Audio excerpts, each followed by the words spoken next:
10 वर्ष आमदार असलेल्या अण्णा बनसोडे यांची अत्यंत निष्क्रिय कारकीर्द आता थेट उपमुख्यमंत्री अजित पवार यांच्या राष्ट्रवादी काँग्रेसच्या मुळावर आली आहे। राखीव मतदारसंघ असलेल्या पिंपरीत आमदार बनसोडे यांचे कुठलेही ठोस काम नाही, पक्ष संघटनेत योगदान नाही, प्रशासनावर बिलकुल वचक नाही, तसेच सर्वात महत्त्वाचे म्हणजे जनतेशी संपर्क नसल्याने आता पक्षातच त्यांच्याबद्दल प्रचंड नाराजी आहे। मध्यंतरी बनसोडे हे शिंदे यांच्या शिवसेनेशी संधान बांधून होते, म्हणूनही दादा समर्थक नाराज आहेत। महायुतीचा घटक पक्ष असलेल्या राष्ट्रवादीने पिंपरीतून आमदार बनसोडेंना उमेदवारी दिलीच तर ही सीट गेली समजा, असे स्थानिक नेत्यांनी थेट दादांच्या कानावर घातल्याची चर्चा आहे। महायुतीत चिंचवड आणि भोसरीतील भाजप आमदारांच्या जागा त्यांना परत मिळतीलही, पण पिंपरीची जागा हातातून गेलीच तर शहरात राष्ट्रवादीच्या अस्तित्वाला सुरुंग लागणार असल्याने कार्यकर्त्यात अस्वस्थता आहे। आमदार बनसोडे यांनी 2009 मध्ये निसटता विजय मिळवला। पुढे 2014 मध्ये ते अखंड शिवसेनेचे उमेदवार गौतम चाबुकस्वार यांच्याकडून पराभूत झाले। गेल्या वेळी 2019 मध्ये भाजपचे दिवंगत आमदार लक्ष्मण जगताप यांचा छुपा पाठिंबा मिळाल्याने त्यांनी चाबुकस्वार यांचा पराभव केला। आता पुन्हा 2024 मध्ये महायुतीतून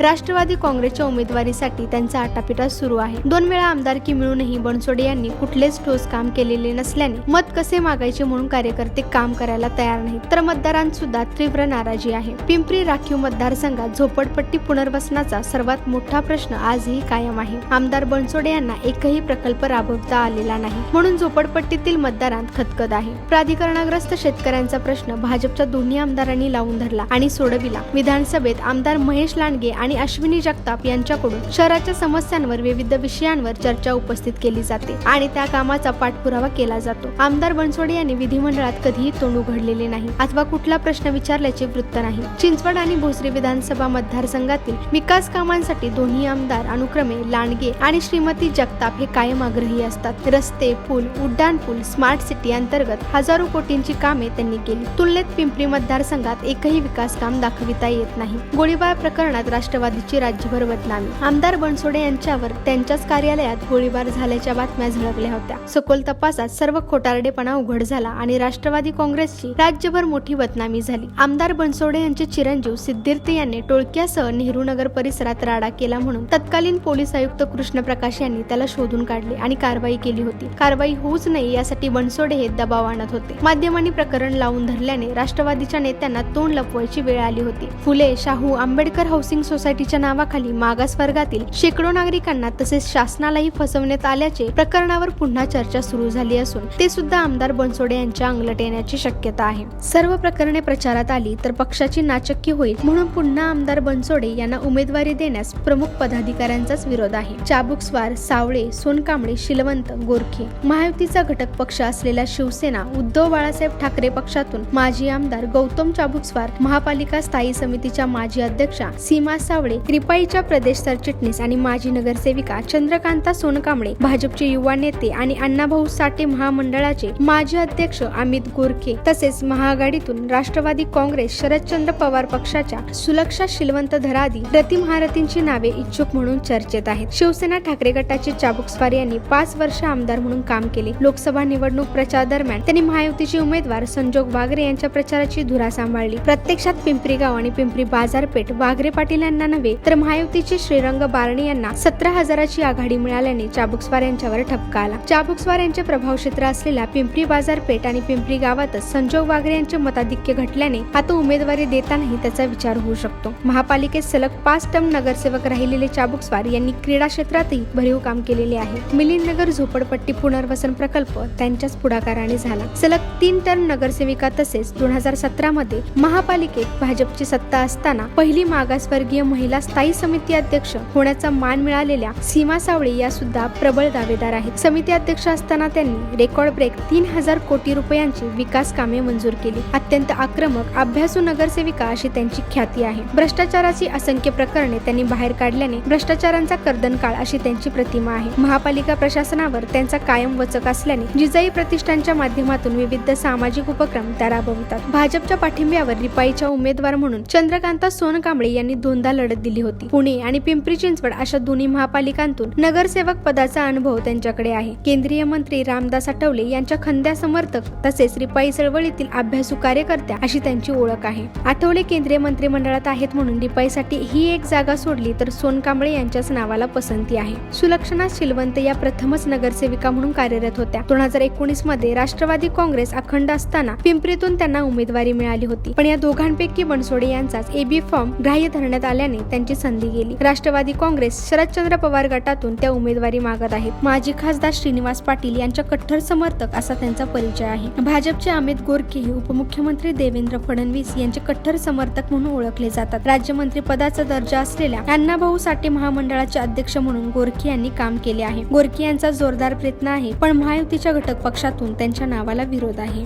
काँग्रेसमधून डॉक्टर मनीषा गरुड यांचेही नाव इच्छुक उमेदवार म्हणून चर्चेत आहे. डेंटिस्ट असलेल्या डॉक्टर गरुड यांनी 3 वर्षापूर्वी काँग्रेसमध्ये प्रवेश केला. विविध सामाजिक उपक्रमातून त्यांनी लोकसंपर्क वाढविला आहे.